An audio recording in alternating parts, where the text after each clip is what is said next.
जब हम भगवान राम के जीवन को देखते हैं और कल प्राण प्रतिष्ठा है। प्राण प्रतिष्ठा क्या है कि आपने किसी एक पत्थर की मूर्ति में प्राण डाल दिए। अब आप अगर गौर से देखें तो इंसान की हस्ती क्या है कि वो भगवान को किसी पत्थर में डाल सके, ऐसी तो हमारी ताकत नहीं है। हम किसी पत्थर में भगवान को ले आए, ऐसी शक्ति कहां है हमें। पर एक आस्था, एक विश्वास, एक भरोसा ऐसी चीज है जिससे आप किसी कण में, किसी ऐसी वस्तु में भी परमात्मा के स्वरूप को मान सकते हैं जो आपको दिखाई नहीं दे रही। आस्था और भरोसे से हम कल दोबारा से एक ऐसी परंपरा की तरफ जुड़ेंगे जो कभी हमारे भारतवर्ष का एक बहुत बड़ा आधार रही है। पर मैं आपको इस दिशा की तरफ थोड़ा सा विचार करने के लिए ले जाना चाहता हूं जहां पर संसार में अवतारी पुरुष, ऐसे प्रभु की शक्ति धारण किए हुए पुरुषों को आना पड़ा और उन्होंने क्या किया, कैसे जीवन जिया। हुजूर कृपाल सिंह जी महाराज ने एक बहुत सुंदर पुस्तक लिखी है। उन्होंने लिखा है कि रामायण में संतमत, राम के जीवन में संतमत क्या है, राम के जीवन से हम संतमत को कैसे समझेंगे। तो महाराज जी एक बात कहा करते थे, जब आप भगवान राम के जीवन को देखें तो आपको दो चीजें दिखाई देंगी। पहला, उन्होंने अधर्म के नाश के लिए बहुत बड़ा संग्राम, बहुत बड़ा युद्ध किया। आज के समय में उसे विश्व युद्ध की कल्पना से किया जाता है, जैसे पूरी दुनिया लड़ रही हो। ऐसे बड़ा भारी संग्राम हुआ। एक तरफ रावण था, उसके अंदर सिर्फ एक बुराई थी। वैसे वो जाति से पंडित था, ब्रह्म ज्ञाता था, चारों वेदों का ज्ञान था उसे, भगवान शिव का उपासक था। उसने देवी देवताओं को बंधक बना रखा था। धन कुबेर, जिसकी हम पूजा करते हैं पैसे के लिए आज की तारीख में, वो उसका बंधक था। सोने की नगरी बना के दी थी उसको। ऐसी बड़ी भारी शक्ति का मालिक वो एक साधु से हार गया। किस लिए? क्योंकि धर्म के विरुद्ध काम कर रहा था, आचरण सही नहीं था। चरित्र और स्त्री की तरफ उसकी नजर गई और वहां पर उसने धर्म में जो भी कमाया, जो भी उसके जीवन की कमाई थी, इतनी बड़ी बड़ी कमाइयां उसने एक छोटे अपवाद के कारण उसने एक साधु के सामने गंवा दी। वो ऐसी बड़ी लड़ाई भी हार गया जहां धर्म और नीति से उसने दुनिया में चाहे कितनी भी बड़ी बड़ी योग्यताएं पाई हों, एक गलत काम से उसके जीवन में उसे संसार में अधर्म के रूप में देखा जाता है। कोई आज अपने लड़के का नाम, अपने बच्चे का नाम रावण नहीं रखता। राम नाम सब रखते हैं, रावण नाम कोई क्यों नहीं रखता? क्योंकि एक ऐसा मनुष्य, चाहे उसने अच्छाइयां हजार पाने की कोशिश की हो, अधर्म के रास्ते पर चला गया और उस अधर्म के विनाश के लिए उसकी पूरी तरीके से संसार में लोग अधर्म को ही सब कुछ ना मान ले, उस अधर्म के उस समय नाश के लिए भगवान राम ने एक बहुत बड़ी लड़ाई लड़ी। अधर्म के नाश के लिए उन्हें महाराज जी कहा करते थे 14 वर्ष के वनवास के लिए भेजा गया, त्याग के लिए। अब आप कल्पना करें, कहां अयोध्या है, कहां श्रीलंका है। पूरा भारत पार करके नंगे पैर उन्होंने 14 वर्ष एक बड़ा कठोर तप किया और अधर्म के नाश के लिए उन्होंने जनमानुष की शक्ति इकट्ठी करी। आप और हम जैसे लोग जिनको साथ लेकर के उन्होंने अधर्म के नाश के लिए संसार में समाज में अच्छाई को ऊपर लाने का प्रयास किया। संतों के जीवन का आदर्श ये होता है कि वो बुराई के खिलाफ जीवन में स्वयं भी और हमें भी लड़ने का एक सिद्धांत सिखाने के लिए आते हैं। गुरु गोविंद सिंह जी महाराज थे, उनके समय काल में जब बहुत बड़ा संग्राम हुआ, आतिताइयों ने, मुस्लिम शासकों ने वो लोगों के धर्म परिवर्तन कराने के लिए बहुत ज्यादा मार काट करी, तो गुरु गोविंद सिंह जी महाराज को भी उसके खिलाफ लड़ना पड़ा। जब संत आते हैं तो वो एक चीज तो हमें ये सिखाना चाहते हैं कि आप अपने जीवन से सच्चाई और नेकी की तरफ चलने की कोशिश करना। कोई स्वार्थ ऐसा ना हो जो आपको आपके धर्म से विमुख कर दे। आज हम अगर इस चीज को माने या नहीं माने, संसार में अधर्म हमारे जीवन में चारों तरफ हमारे मन में बैठ गया है। स्वामी जी अक्सर कहा करते थे, कलयुग वो नहीं जहां पर संसार में पैसा खनकेगा, कलयुग वो जहां मन में काल बैठ जाएगा। पैसे के लिए लोग, परिवार, एक दूसरे को, भाई बंधु को, अपने नजदीकियों को, अपने प्रेमियों को, उनकी अच्छाइयों को भूल करके सिर्फ बुराइयां देखेंगे। और आज आप देखते हैं कोई हमारे साथ कितनी ही अच्छाई करे, हमें उसकी एक बुराई अगर दिख जाए तो उसके आगे उसकी सारी अच्छाइयां बेकार है। हमारे जीवन में हम चाहे किसी के लिए कुछ भी करें, एक काम गलत से हो जाए तो उससे हमारे जीवन भर की अच्छाई का नाश हो जाता है। हुजूर कहा करते थे, ये वो अधर्म है जिसे रावण ने फैलाया, और धर्म यह है कि आप बुराई में भी अच्छाई की तरफ दृष्टि रखना। आपको चारों तरफ संसार में बहुत सारे ऐसे लोग मिलेंगे जो तरह तरह की बुराइयां कर रहे होंगे, उनमें भी कहीं अच्छाई ढूंढ लेना, उनमें भी कोई ऐसी एक चीज ढूंढ लेना जो आपके काम आए, जो आपको उस अच्छाई के लिए जीवन में आगे बढ़ने के लिए प्रेरित करे, आपके मन को वो काल की गति की तरफ न जाने दे। उससे बचाने के लिए जीवन में आपका बाहरी आचरण, संस्कार, आपका जीवन शैली वो शुद्ध रखने में कामयाब हो। महाराज जी ने इसके लिए एक बहुत बड़ी पुस्तक लिखी। हुजूर कृपाल सिंह जी महाराज कहा करते थे, आपका और हमारा ये जो बाहरी जीवन है, बहुत से लोग इसे संतमत से नहीं जोड़ते हैं। कहते आंखें मूंद करके ध्यान कर लिया, बंद कमरे में बैठ करके भक्ति कर ली तो हमने साधना कर ली, पर उस कमरे से हम बाहर निकले, संसार में कैसे जिए इसका धर्म से कोई लेना देना नहीं है। पर महाराज जी कहा करते थे, शायद यही कारण है कि संसार में लोग धर्म को समझ नहीं पाए हैं। धर्म, अध्यात्म पूरा जीवन है। इसका मतलब है कि आप अगर आंख मूंद करके अपने मालिक को याद कर रहे हो तब भी वो भक्ति है, पर जब आप उससे अलग हट करके संसार में कुछ काम कर रहे हो, जो मन में भाव आ रहे हैं, जिस तरह से संसार को देख रहे हो, वो भी भक्ति है। वहां भी आप अपने मन पर संस्कार लोगे, वहां भी लोगों की किस भावना को आप अपने दिल में जगह दे रहे हो वो आपकी परमार्थ में असर डालेगा।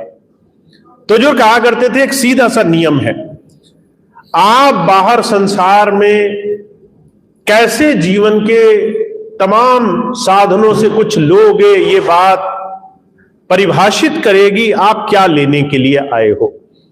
आपके सामने सोना चांदी भी बिखरा हो, आपके सामने बहुत बेकार सी चीजें, मट्टी की बनी चीजें भी बिखरी हो, आप क्या उठाओगे, ये आपका स्वभाव, संस्कार, आपकी नियति तय करेगी।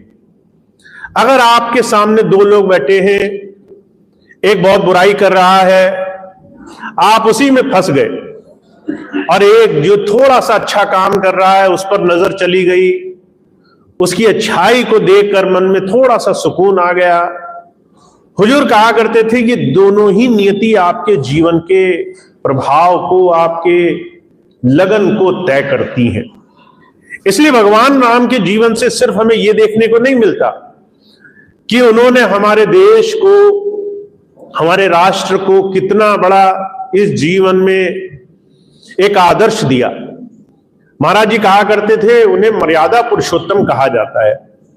उन्होंने अपने जीवन में सबसे पहली चीज धर्म की संभाल के लिए अगर कष्ट सहना पड़ा तो उस कष्ट को ज्यादा प्रभाव, उसको ज्यादा कीमत नहीं दी। धर्म की रक्षा, जीवन में न्याय की, अच्छाई की, सच्चाई की रक्षा होनी चाहिए। और इसके लिए अगर उन्हें 14 साल भूखे प्यासे रहना पड़ा, जंगलों में रहना पड़ा, कष्ट उठाने पड़े, तो उन्होंने उसको खुशी खुशी किया।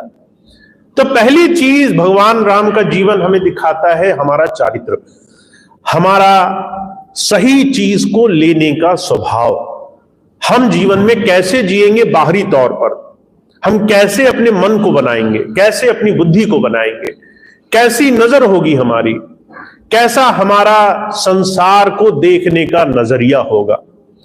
महाराज जी एक बहुत बड़े शायर की बात कहा करते थे कि नजरें बदली तो नजारे बदल जाते हैं, किश्ती ने बदला रुख तो किनारे बदल जाते हैं।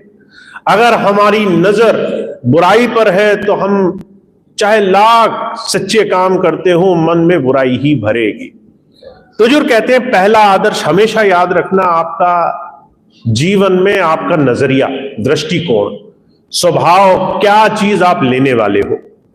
अब दूसरी बात कहते हैं, जो मर्यादा के लिए उन्होंने अपने जीवन में, खुद के जीवन में आत्म विकास किया, मर्यादा पुरुषोत्तम जिसके लिए कहा जाता है। आपने दूसरी तरफ भगवान राम का वो जीवन देखा जो उन्होंने लोगों की सेवा में गुजारा। लोग उन्हें बहुत प्यार करते थे। उनकी नगरी में जब वो आए तो दीपक जला करके दिवाली मनाई गई। दिवाली वहीं से शुरू हुई जब लोग अपने प्रभु के, अपने ईष्ट को वापस अपनी नगरी में आते हुए देख करके खुश हुए, प्रकाश किया, मन में इतना उत्साह था कि नाचे गाए। उस दिन उन्होंने गीत गाए मंगल के, शुभ के, और वो दिन आज तक हम दिवाली के रूप में मनाते हैं। पर जो कह रहे हैं दिवाली तो हम आज भी मनाते हैं, पर भगवान राम तो हमारे हर महीने नहीं आते, हर साल नहीं आते। क्यों नहीं आते? क्योंकि हम आज भी उस स्थूल रूप में उस राम की तलाश में लगे हैं। तो गोस्वामी जी दूसरी बात क्या कहते हैं? कहते हैं राम के 4 स्वरूप हैं। एक राम वो है जो दशरथ नंदन हुए, अयोध्या नरेश, जो त्रेता में आए, जिन्होंने धर्म का अपने जीवन में विकास करने के लिए, अधर्म का नाश करने के लिए जीवन में बड़ा संकल्प लिया। पर कहते हैं उसके अलावा 3 राम और हैं। अब वो राम तुम समझ गए, और जो तुम्हारे और हमारे मतलब का राम है, उस चीज में तुमने जीवन जोड़ लिया तो काम बन जाएगा।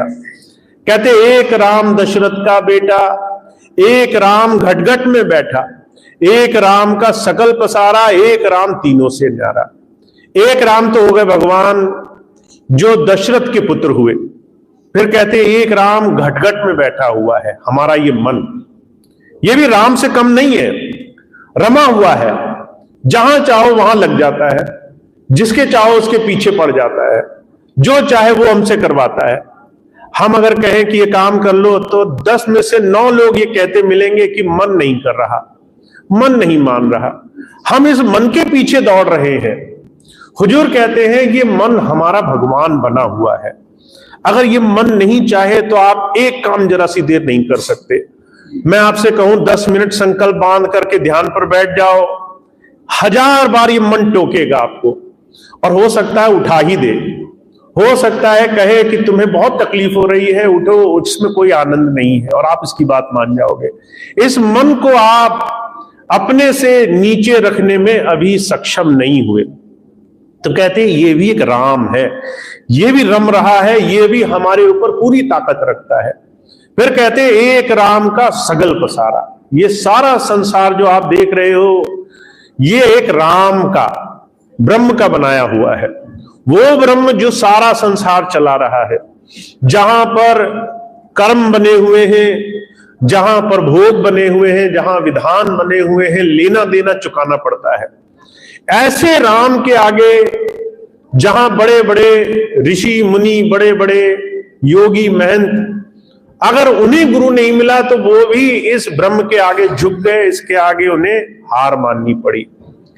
पर हुजूर तुलसी साहब कह रहे हैं इन तीनों राम से हमारा आत्मिक संयोग नहीं है।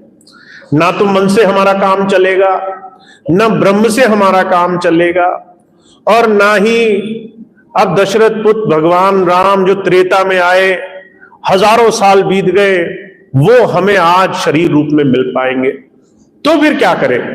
कहते बस चौथे राम बचे हैं। वो कौन से हैं? कहते इन तीनों से न्यारा हमारे अंदर, हमारी आत्मा की आत्मा, वो राम जो हमारे इस शरीर के अंदर हमें प्राप्त हो सकता है। और उसे प्राप्त करने का सहज तरीका क्या है संतों के पास? सहज तरीका है एकांत में मन से छूटने की कला को अपनाना। अब अपने स्वामी जी की एक छोटी सी बात मैं आपको बताता हूं। स्वामी जी विदेश में थे, जब वहां गए तो वहां पर जितने भी सत्संगी भाई बहन आते थे मिलने के लिए उनसे, तो एक नियम स्वामी जी ने बनाया कि सुबह 1 घंटे, शाम 1 घंटे, 2 बार दिन में आकर के उनके पास कोई बैठ सकता है। समय निश्चित कर दिया, लोग घड़ी देखकर आते थे, 1 घंटा बैठते थे, चले जाते थे। उस 1 घंटे ज्यादा बोलने चालने की किसी को इजाजत नहीं थी।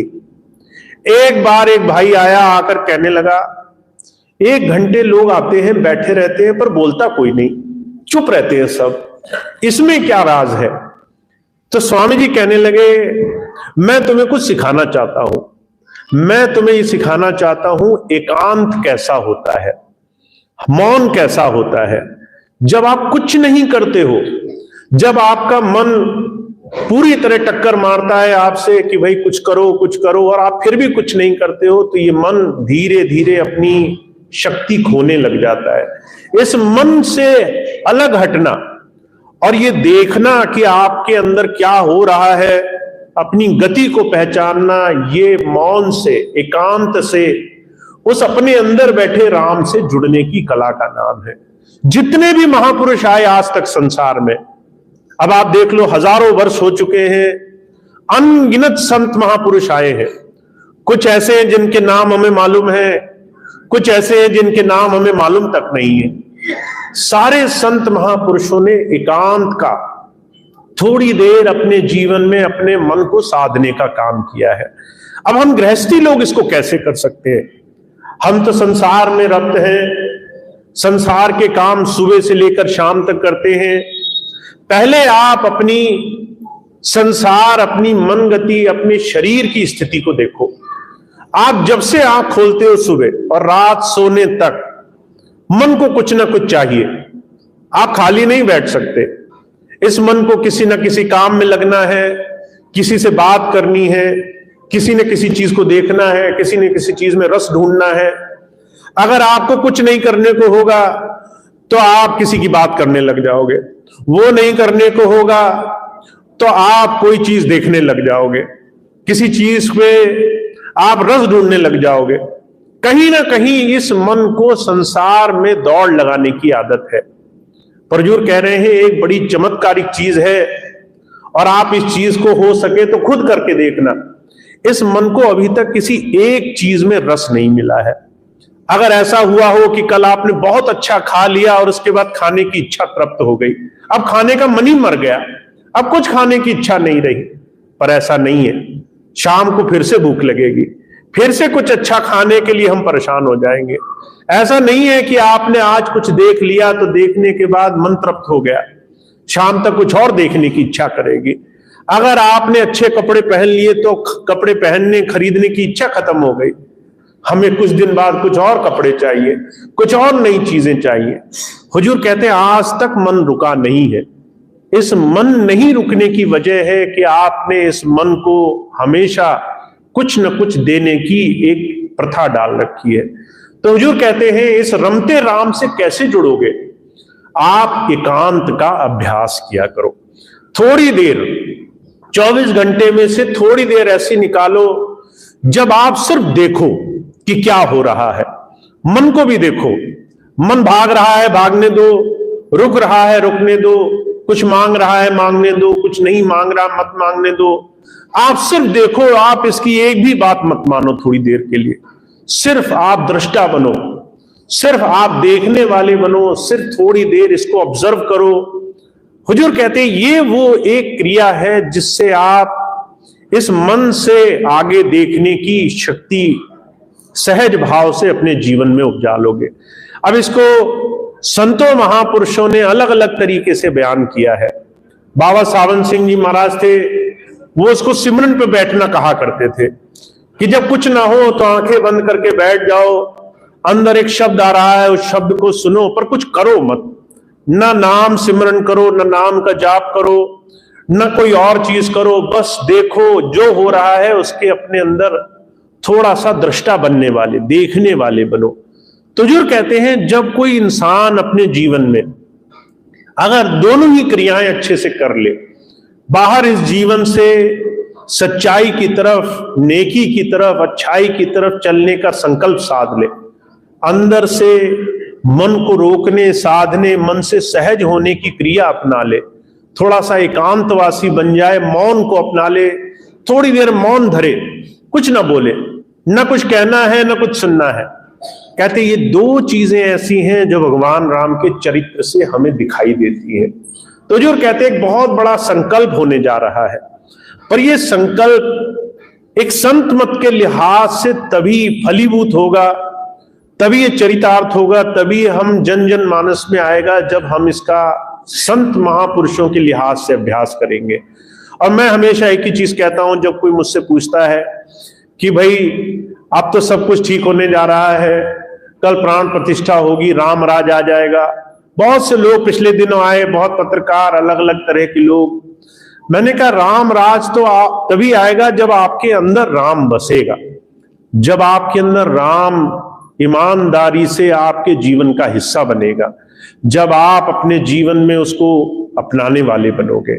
और उसमें दोनों ही चीजें शामिल हैं।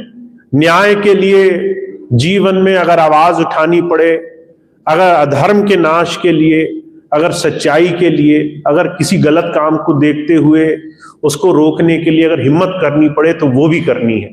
पर साथ साथ अपने जीवन में अपने मन को रोकने की युक्ति भी संतों से सीखनी है।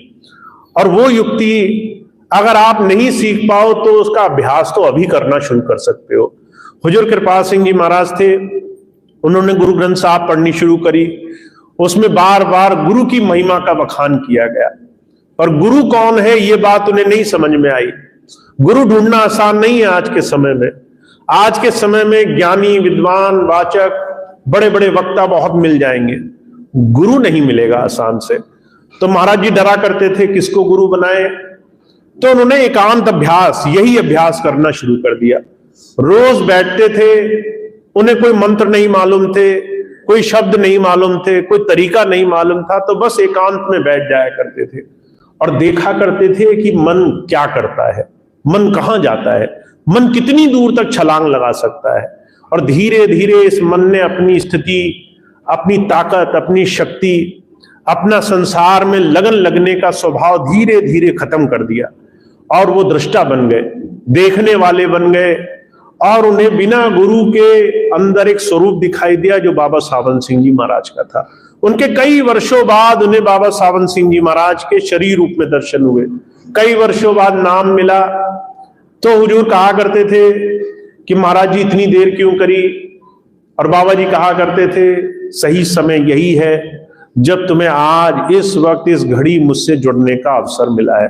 तो जो कहा करते थे संत मत, जीवन में हमारे धर्म क्या है, हम जीवन कैसे जिए, किस तरीके से अपने थोड़े से समय को हम सही जगह निवेश करें, कैसे इसका इस्तेमाल सही तरीके से करें, ये सिखाना चाहता है।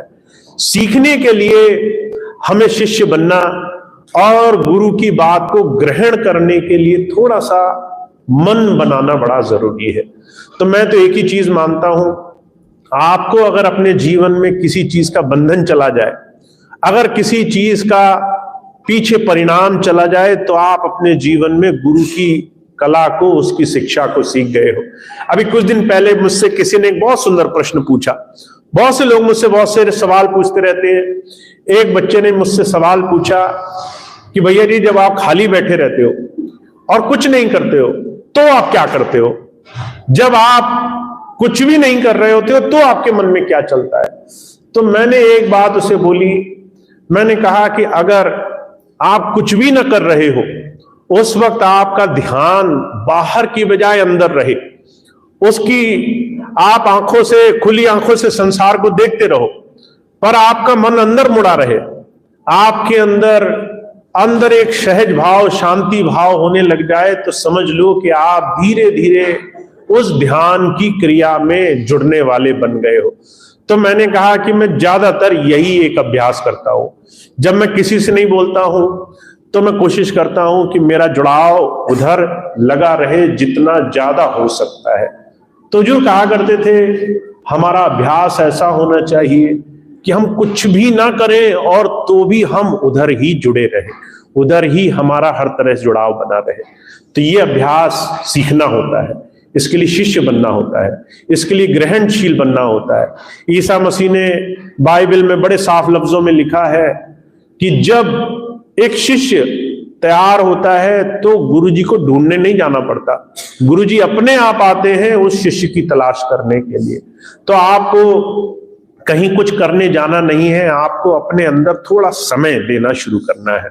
और जब आप समय आधा घंटा शुरू करोगे, फिर धीरे धीरे बढ़ाते जाओगे, मौन एकांत का अभ्यास करोगे, मन धीरे धीरे थोड़ा सा अपने स्थिति, अपनी ताकत खोना शुरू करेगा, तो अपने आप सारे काम आपके बनने लग जाएंगे।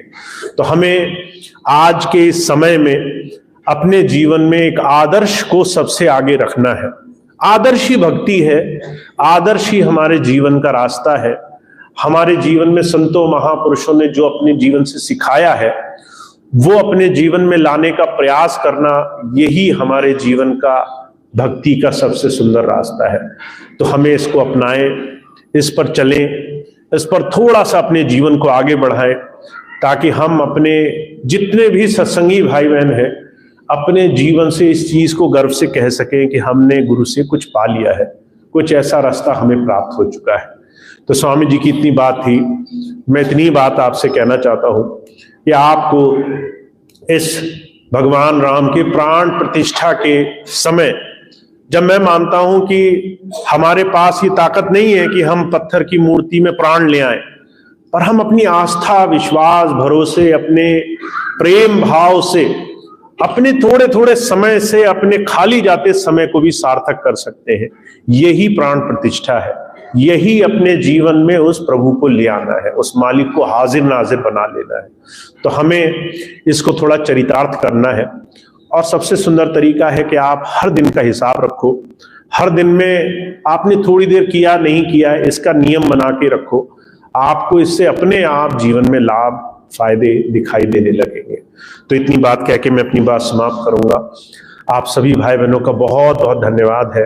इतनी ठंड में, इतनी तकलीफ में भी आप यहाँ बैठे हैं और अपना समय दे रहे हैं। बहुत से लोग ऐसे होंगे रजाई में बैठे होंगे, गर्माहट ले रहे होंगे, पर आप वहां से निकल कर आए और यहाँ आकर के आप सत्संग में समय दे रहे हैं।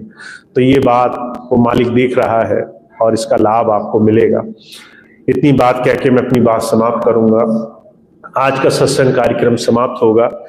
एक खास व्यवस्था रखी गई है, मैं बता दूं 2 मिनट आपको मालूम है, पिछले महीने भी मैंने आपसे बोला था, जब भी यहाँ सत्संग हुआ था, कि आपके क्षेत्र में ज्यादा से ज्यादा सत्संग हो, ज्यादा से ज्यादा लोग सत्संग से, गुरु धारा से, उस सच्चे नाम की धारा से जुड़े। इसके लिए एक व्यवस्था हम लोग पिछले दिनों से करने में लगे थे कि एक सत्संग की टीम का गठन किया जाए, जो सत्संग की टीम ज्यादा से ज्यादा आपके गांव में, आपके क्षेत्रों में, आपके घरों में, जहां भी आप उचित समझते हो वहां सत्संग करें। मेरा मानना यह है कि आप 24 घंटे में मन के अधीन बहुत समय देते हो। अगर आप यहां से बाहर जाओ, 2 लोग मिल जाएं, तो हो सकता है 1 घंटा हम किसी विषय की चर्चा करते हुए गुजार दें, और वो बातें हो सकता है हमारे जीवन में किसी तरह फायदेमंद ना पर वो अपना पूरा संस्कार हमारे ऊपर डाल देंगी। मान लीजिए आप बाहर गए, किसी ने आपके गांव में किसी पड़ोसी की बुराई करनी शुरू कर दी। अब आप उस पड़ोसी के बारे में कुछ बुरा नहीं सोचते थे, पर उसने 1 घंटा आपसे बोला कि वो तो बड़ा गलत आदमी है, बड़ा गलत काम करता है। आप नहीं चाहते उसकी बात सुनना, पर वो जो संस्कार है वो आपके कानों से आपके मन पर छाप जरूर छोड़ेगा। आप चाहे सोचो नहीं सोचो, जब घर जाओगे तो मन में विचार जरूर आएगा, कहीं ऐसा तो नहीं वो पड़ोसी गलत काम कर रहा हो, कहीं ऐसा तो नहीं कि वो हमारे विरुद्ध हो, कहीं ऐसा तो नहीं कि वो गलत चीजों में लगा हो।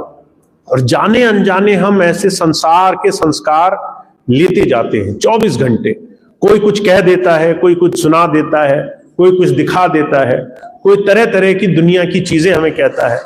संसार के संस्कार हमारे तरफ 24 घंटे चल रहे हैं, पर गुरु के संस्कार, जो प्रभु के संस्कार है, वो हम बहुत मुश्किल से डाल पाते हैं। कई बार सत्संगी बैठ के भी सत्संग की बात नहीं करते। 2 सत्संगी बैठेंगे, पर जो है आप कई बार इस चीज के गवाह बनोगे कि वो 1 घंटा अगर बैठे तो सत्संग की बात शायद ही करें, और अगर करें तो ये बहुत संजोग की बात समझना। तो हमने एक प्रयास किया है कि आप ज्यादा से ज्यादा सत्संग खुद करो, और ज्यादा से ज्यादा सत्संग में गुरु चर्चा का मौका आपको मिले।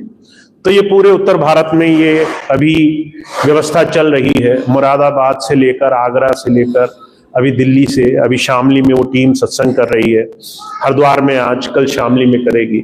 तो ज्यादा से ज्यादा सत्संग चारों तरफ चलेंगे।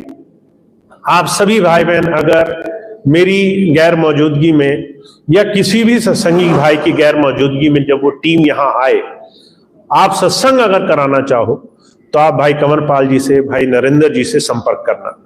वो अपने आप आपके लिए व्यवस्था करेंगे, ताकि आप अगर सत्संग कराना चाहते हो तो आप सहज भाव से वो सत्संग करा सको। सत्संग करने के लिए कोई बड़ा खास नियम नहीं है, सिर्फ आपको जो छोटी सी जगह की व्यवस्था करनी है, आप अपने आसपास 10, 20, 50 भाई बहनों को सूचना करना। वो आएंगे, बैठेंगे, गुरु चर्चा करेंगे, और जो भी आपको उचित लगे, सूखा या जैसा भी ठीक समझो वैसा प्रसाद, उसकी व्यवस्था रखना। इसके अलावा आपको और कोई व्यवस्था नहीं करनी, ना सेवा देनी, ना जो है बड़े बड़े भोज कराने, ना लंगर कराने, ना अलग अलग व्यवस्थाएं करनी। आप प्रेम भाव से जो भी बहुत साधारण तरीके से गुरु चर्चा का हिस्सा बन सकते हो, उसको ज्यादा से ज्यादा बनाने की कोशिश करना। तो ये